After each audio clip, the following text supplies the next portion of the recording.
saya akan menjelaskan tentang fikih. Kata fikih berarti paham yang mendalam. Bila kata paham dapat digunakan untuk hal-hal yang bersifat lahiriah, maka fikih berarti paham yang menyampaikan ilmu lahir kepada ilmu batin. Karena itu dapat disebutkan bahwa fikih tentang sesuatu berarti mengenal batinnya sampai kepada kedalamannya. Sini ada definisi tentang syariah, fikih, dan usul fikih. Yang pertama itu syariah. Syariah adalah hukum amaliyah yang berbeda menurut perbedaan Rasul yang membawanya, dan setiap yang datang kemudian memperbaiki dan meluruskan syariat yang lalu karena generasi sudah berbeda. Situasi dan kondisi umat yang akan mengamalkannya juga sudah berbeda. Sedangkan dasar agama yaitu tauhid, hanya satu yang bersifat universal. Universal itu mendunia dan tidak berpengaruh pada waktu dan tempat. Pengertian usul fikih adalah secara bahasa usul fik terdiri dari dua unsur kata, yaitu usul dan al-fik. Kata usul adalah bentuk jamak dari kata al-lasi, yang berarti sesuatu yang menjadi dasar atau landasan bagi yang lainnya. Sedangkan kata al-fik sebagaimana telah diuraikan di atas berarti paham, mengerti secara mendalam. Sejarah singkat perkembangan fikih, perkembangannya pun dimulai dari masa Nabi Muhammad SAW, kemudian berlanjut kepada Khulafaur Rasyidin hingga kepada masa tabi'in yang mengalami kemunduran dan kemajuan dalam perjalanan waktunya. Menurut artikel penelitian yang berjudul Fikih dalam perspektif filsafat ilmu, hakikat dan objek ilmu fikih tersebut adalah sejarah singkat dari perkembangan ilmu fikih. Keberadaan ilmu fikih tentu saja lahir bersamaan dengan lahirnya agama Islam di dunia ini. Perbedaan dan hubungan antara syariat, fikih, dan usul fikih. Hubungan antara syariah dan fikih sangat erat dan tidak dapat dipisahkan.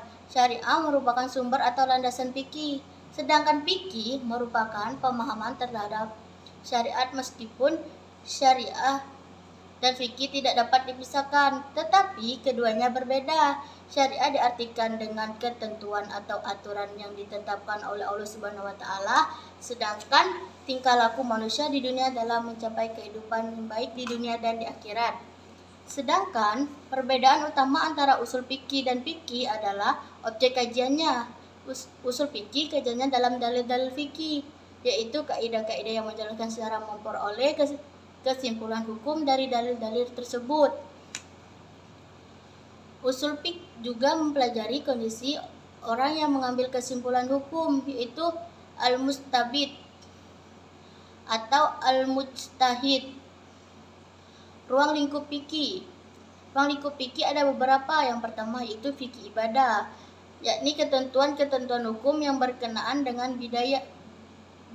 bidang ubudiyah, mulai dari salat, puasa, hingga ibadah haji.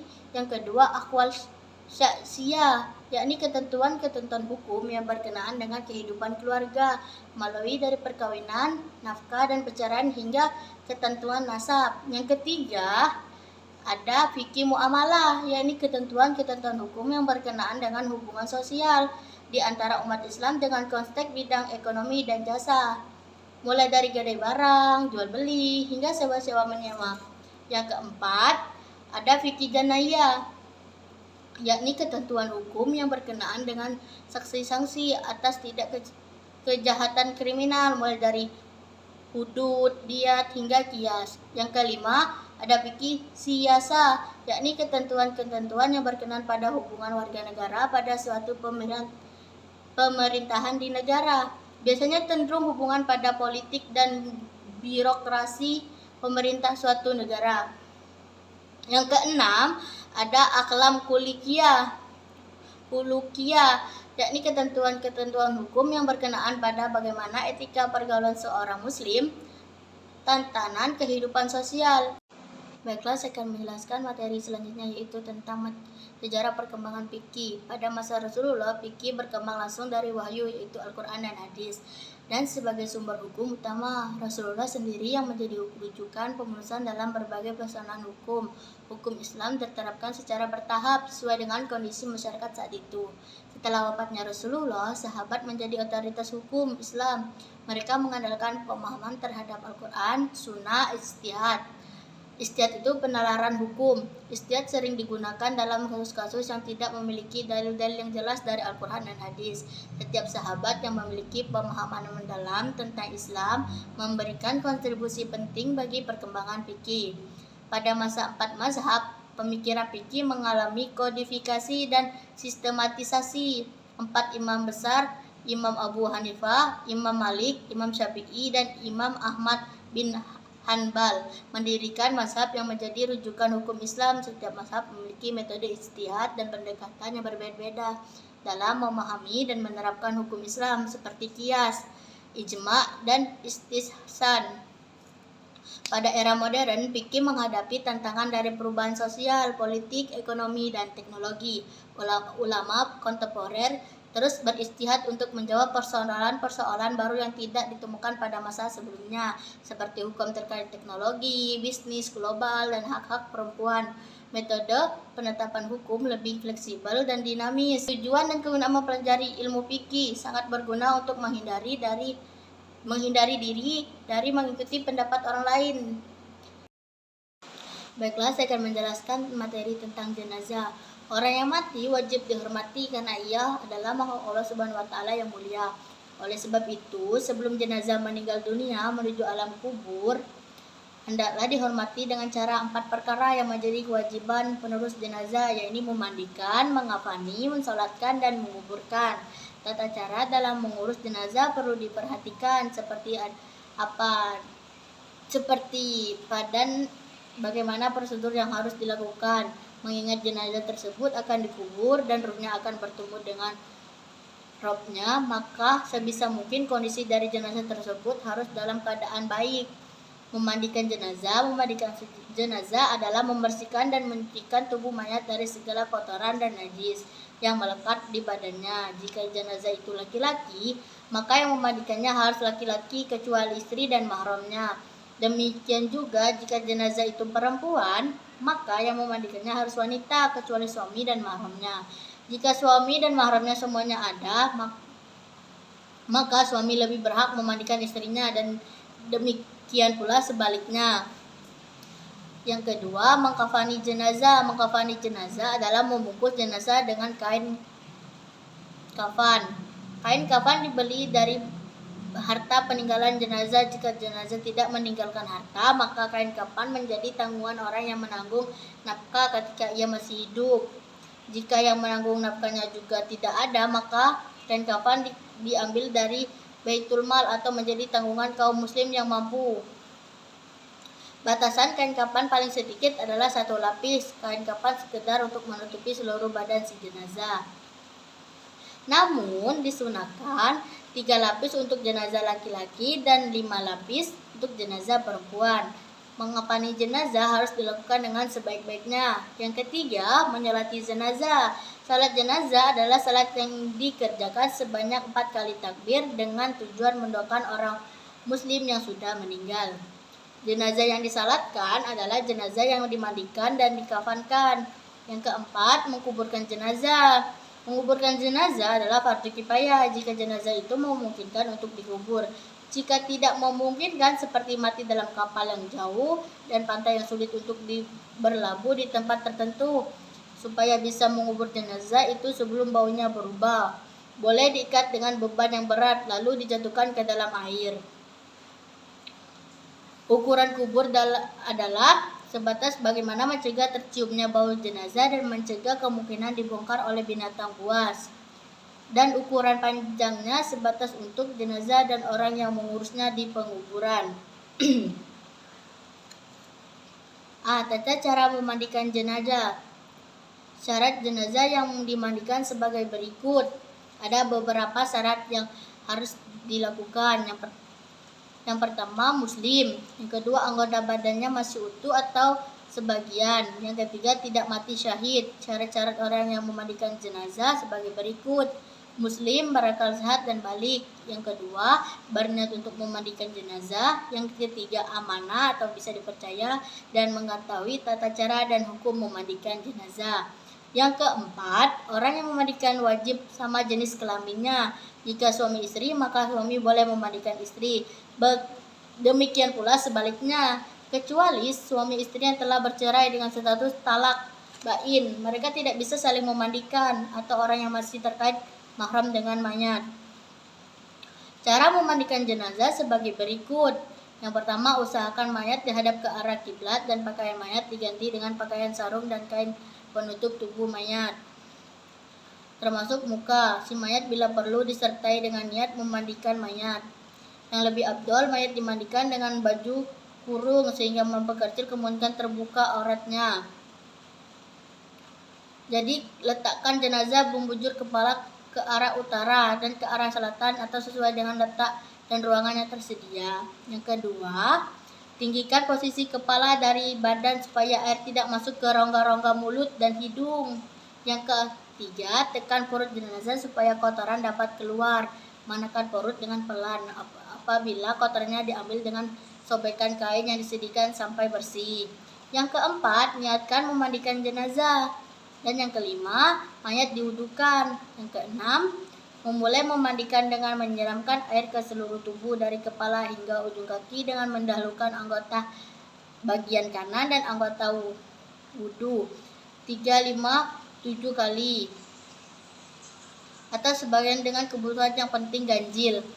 Yang ketujuh, siramkan seluruh permukaan rambut dan kulit jenazah secara serta sampai sela-sela jari dan lipatan kulit. Yang kedelapan, kemudian kepalanya diusap, jenggotnya dibersihkan dan rambut disisir. Yang kesembilan, basuh dan gosok wajah dengan air sabun atau air kembang secara merata. Yang kesepuluh, seperti mulut, gigi, hidung, kuku, dan telinga hendaklah dibersihkan dengan jari-jari orang yang memandikan. Dan yang ke-11, bersihkan dan gosokkan air sabun sebagai bagian leher, dada, tangan, turun ke bawah ke mata kaki. Yang ke-12, bilas dengan air. Yang ke-13, miringkan jenazah ke sebelah kiri, bersihkan dan gosokkan badan jenazah, mulai dari kepala, bagian belakang, leher, kanan, dan punggung. 14, bilas dengan air yang bersih. Dan 15, mengiringkan jenazah ke kanan, bersihkan dan gosokkan badan jenazah seperti poin 16. Tadi kan ke sebelah kiri dulu, nah sekarang ke sebelah kanan lagi. Yang ke-16, membersihkan kotoran pada kuku-kuku jari dan tangan dan kaki. 17, bersihkan kemaluan daerah sekitaran dengan air sabun, upayakan tidak menyentuh kemaluan secara langsung. Yang ke-18, bersihkan lubang dubur sampai benar-benar bersih. Dan 19, disabuni pelan-pelan dengan usapan air sabun. Ke-20, bilas dengan air bersih, lalu air kapur, baru air bunga yang harum. Yang ke-21, penyiraman hendaknya dilakukan dengan mendahulukan yang kanan dengan cara memiringkan tubuh mayat ke kiri untuk membersihkan sebelah yang kanan. Ke-22, wudukan dan sertai dengan doa air wudu.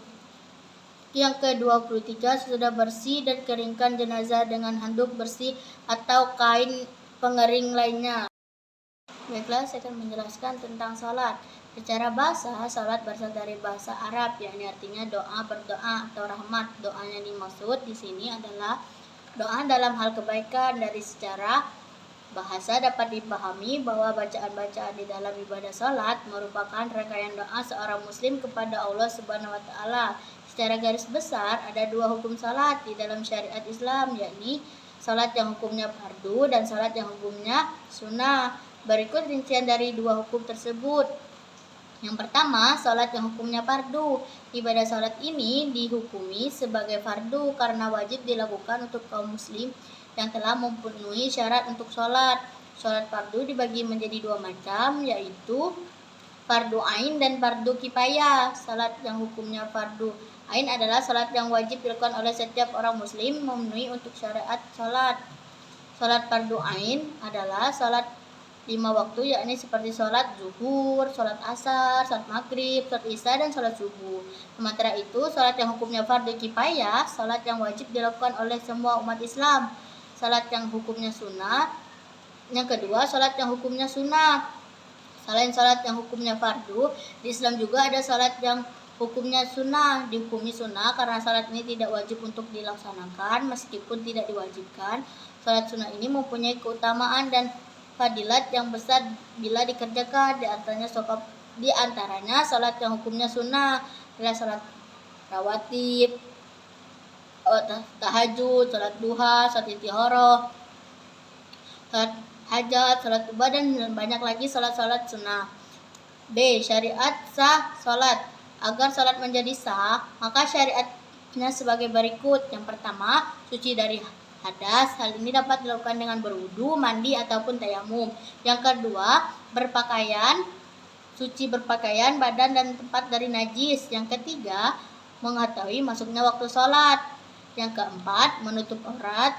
Yang kelima, menghadap kiblat. Macam-macam sholat fardu. Pertama, sholat zuhur. Sholat zuhur terdiri dari 4 rakaat. Yang kedua, sholat asar. Sholat asar terdiri juga dari 4 rakaat. Yang ketiga, sholat maghrib. Sholat maghrib ini dikerjakan sebanyak 3 rakaat. Yang keempat, sholat isya. Sholat isya juga terdiri dari 4 rakaat. Dan yang terakhir atau yang kelima, itu sholat subuh. Sholat yang dikerjakan sebanyak 2 rakaat. Baiklah, saya akan menjelaskan tentang toharo. Dari segi bahasa, toharo berarti bersih dan suci dari segala yang kotor, baik yang bersifat hisi atau yang bersifat nawi. Sedangkan menurut syarat toharo adalah menghilangkan hadas dan najis. Toharo juga seringkali diartikan sebagai bersuci. Allah berfirman, sesungguhnya Allah menyukai orang-orang yang bertaubat dan menyukai orang-orang yang mensucikan diri. Dalam Quran surat Al-Baqarah ayat 222. Jenis dan macam-macam air. Yang pertama itu air mutlak. Berkaitan status hukumnya, air ini mensucikan, artinya yaitu suci dalam dirinya sendiri dan mensucikan yang lain. Contohnya seperti air hujan, air salju, air embun, air laut, air zam-zam, dan air yang tidak berubah-ubah, air yang berubah-ubah.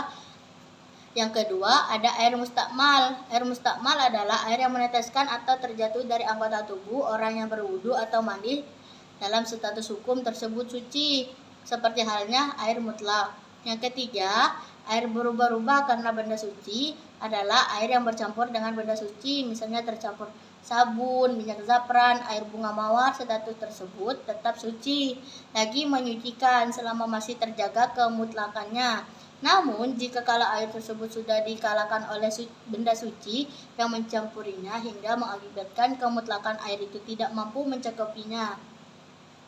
Yang keempat, air yang bertemu dengan najis. Air yang demikian mempunyai 2 kondisi, yaitu sebagai berikut. Yang pertama, benda najis itu mengubah rasa, warna, dan bau. Dalam kondisi air tersebut sudah tidak boleh lagi untuk digunakan untuk bersuci. Yang kedua, air tetap dalam kemutlakannya. Dalam air tersebut tidak berubah sama sekali dari segi warna, rasa, dan baunya. Dalam kondisi demikian, status tetap suci lagi menyucikan. Yang kelima, air mudhab. Air mudhab adalah air perahan dari suatu benda seperti limau, tebu, anggur, atau air yang mutlak pada asalnya kemudian bercampur dengan benda-benda lain. Misalnya air bunga. Air semacam itu suci tetapi tidak menyucikan najis dan kotoran. Pendapat ini merupakan kesepakatan semua mazhab kecuali mazhab Hanafi yang membolehkan bersuci dari najis menggunakan dengan semua cairan selain minyak, tetapi bukan suatu yang berubah karena dimasak. Pendapat ini sesuai dengan pendapat Asy-Syahid Murtaha. Dari Imamiyah, semua mazhab kecuali Hanafi juga sepakat tentang tidak boleh berwudu dengan air mudhab, seperti yang disebutkan oleh Ibnu Rashid di dalam kitab Bidayah Al-Mujtal Waniyah Al-Muttasid dan kitab Majma'an Nahar. Yang keenam, air 2 kula. Semua mazhab sepakat bahwa apabila air berubah warna, rasa, banyak baunya karena bersentuhan dengan najis, maka itu menjadi najis apabila air bercampur dengan najis sedangkan air itu tidak berubah sifatnya. Maka Imam Malik berkata berdasarkan suatu riwayat, air itu bersih sedikit atau banyak. Urgensi tayamum, wudu dan mandi wajib. Yang pertama, tayamum. Allah Subhanahu wa taala mensyariatkan bersuci dari hadis kecil dan hadis besar dengan air sebagai alat untuk bersuci, dan ini termasuk kewajiban yang harus dilakukan selama bisa dipenuhi.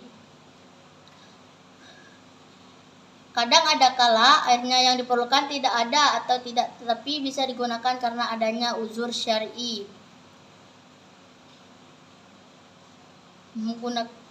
Tayamum menggunakan debu sebagai penghilang kesulitan. Wudu, Islam mengajarkan umat untuk menjaga kesehatan dalam hal apapun, baik kesehatan lahir maupun batin. Salah satu contoh yaitu dengan cara berwudu. Wudu menurut bahasa artinya bersih, indah, dan bagus. Menurut syariah, wudu adalah membasuh, mengalirkan, dan membersih dengan menggunakan air pada setiap bagian dari anggota wudu untuk menghilangkan hadis kecil. Baiklah, saya akan menjelaskan tentang puasa. Puasa berarti menahan diri dari segala hal yang membatalkan puasa, dari terbit fajar hingga terbenamnya matahari, dengan diiringi niat dan memenuhi syarat-syarat tertentu. Menurut Imam Ghazali, puasa sebagai latihan untuk mengendalikan diri, hawa nafsu, dan mencapai kesucian hati. Beliau membagi puasa menjadi 3 tingkatan, yaitu puasa jasmani, menahan lapar dan dahaga; puasa rohani, menahan diri dari perbuatan dosa; dan puasa hati, menjauhkan hati dari segala bentuk kesombongan dan kedengkian. Syarat wajib puasa sebagai berikut. Yang pertama, Islam. Yang kedua, suci dari haid dan nifas. Yang ketiga, balik. Yang keempat, berakal sehat. Dan yang kelima, mukim. Dan yang keenam, mampu berpuasa. Ada pula syarat-syarat sunnah puasa sebagai berikut. Yang pertama, berbuka puasa dengan tepat waktu. Yang kedua, berbuka dengan kurma atau makanan manis. Yang ketiga, membaca doa buka puasa. Dan yang keempat, melambatkan sahur. Yang kelima, banyak membaca Al-Quran, zikir, salawat, dan berbuat amal kebajikan. Yang keenam, senantiasa bersedekah. Yang ketujuh, jauhkan diri dari perkara yang sia-sia dan perbuatan yang tidak bermanfaat. Rukun puasa sebagai berikut. Yang pertama, membaca niat. Yang kedua, menahan serta mengontrol diri. Hal-hal yang membatalkan puasa dalam agama Islam. Ibadah puasa dalam agama Islam memberikan beberapa hal-hal yang membatalkan sebagai berikut. Yang pertama, makan dan minum di siang hari adalah hal yang pertama yang bisa membatalkan puasa. Dikutip dari buku Menjaga Puasa Ramadan oleh Mansur Khadi, mursyid, sengaja menelan benda yang sampai ke perut secara sengaja membatalkan puasa. Yang kedua, memasukkan obat atau benda melalui 2 jalan. Memasukkan obat melalui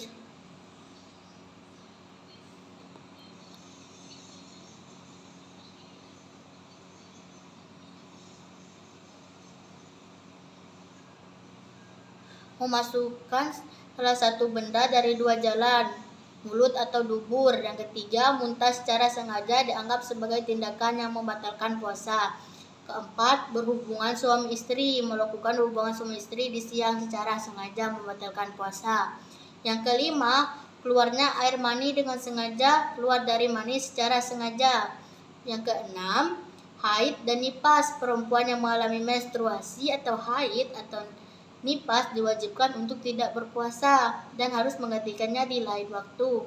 Yang ketujuh, gangguan jiwa atau kegilaan. Orang yang mengalami gangguan jiwa atau kegilaan yang tidak diwajibkan untuk berpuasa karena kewarasan. Syarat sah puasa. Jenis puasa itu puasa wajib seperti puasa Ramadan, puasa yang disebabkan karena bernazar, puasa denda atau kafarat, dan puasa ganti atau qadha. Baiklah, saya akan menjelaskan tentang zakat. Zakat berasal dari kata zakat, artinya berkah, tumbuh, bersih, dan baik. Arti zakat menurut istilah fikih adalah sejumlah harta tertentu yang diwajibkan Allah diserahkan kepada orang-orang yang berhak menerimanya. Di samping berarti juga mengeluarkan jumlah tertentu itu sendiri. 2. Jenis-jenis dan macam-macam zakat. Yang pertama zakat fitrah. Pengertian zakat fitrah ialah zakat sedekah. Yang kedua, zakat mal. Pengertian zakat mal adalah zakat kekayaan yang harus dikeluarkan dalam jangka 1 tahun sekali yang sudah memenuhi nishab, mencukupi perniagaan, pertanian, pertambangan, dan hasil laut, hasil ternak, harta temuan, emas, perak, serta hasil kerja. Yang ketiga, zakat pertanian. Zakat hasil pertanian dikenakan pada hasil bumi seperti padi, gandum, jagung, dan sejenis yang telah mencapai nisab. Pihak yang berhak menerima zakat yaitu yang pertama orang fakir. Orang fakir adalah orang yang tidak mampu mempunyai sesuatu yang mencukupi kebutuhan hidup mereka dan mereka tidak mampu berusaha untuk orang-orang yang hanya memiliki sedikit harta untuk memenuhi kebutuhan mereka. Yang kedua, orang-orang miskin. Berbeda dengan orang fakir tersebut di atas, orang miskin adalah orang yang tidak memiliki harta untuk kehidupan dasarnya, namun ia mampu berusaha mencari nafkah, hanya penghasilannya tidak mencukupi bagi kehidupan dasarnya. Yang ketiga, para amil zakat ialah orang yang ditunjuk oleh pemimpin kaum muslim untuk mengumpulkan zakat dari para pembayarannya dan menjaganya dan membagikan kepada orang-orang yang berhak untuk mengirimnya. Yang keempat, orang yang mualaf. Merdeka ada 2 macam, yaitu orang kafir dan orang muslim. Pemberian zakat kepadanya adalah untuk menguatkan niat dan keinginan dalam memasuk Islam. Yang kelima, rikab berarti keperbudakan atau didahuluinya kata rikab itu dengan lafaz fi. Maka yang dimaksud di sini adalah untuk kepentingan memerdekakan budak, baik dengan membeli budak-budak untuk kemudian dikemerdekakan. Yang ketujuh, garimin. Yang dimaksud dengan garim di sini adalah orang-orang yang dililit oleh utang dan tidak dapat melepas dirinya dari jeratan utang kecuali dengan bantuan dari luar. Yang kedelapan, sabilillah. Secara arti kata sabilillah yaitu jalan Allah. Bila dihubungkan dengan lafaz fi yang mendahulunya mengandung arti keperluan menegakkan agama Allah. Dalam waktu perang-perang dalam jalan Allah diartikan bahwa biaya pasukan dan perlengkapannya selama dalam peperangan. Yang kedelapan, Ibnu Sabil. Secara arti kata Ibnu Sabil mengandung arti anak jalanan. Maksud di sini adalah orang-orang yang berada dalam perjalanan bukan untuk tujuan maksiat, yang kehabisan biaya dalam perjalanan dan tidak mampu meneruskan perjalanan kecuali dengan bantuan dari orang luar. Itu saja yang dapat saya jelaskan dari materi-materi yang saya paparkan di atas. Saya akhiri, wabillahi taufiq wal hidayah. Wassalamualaikum warahmatullahi wabarakatuh.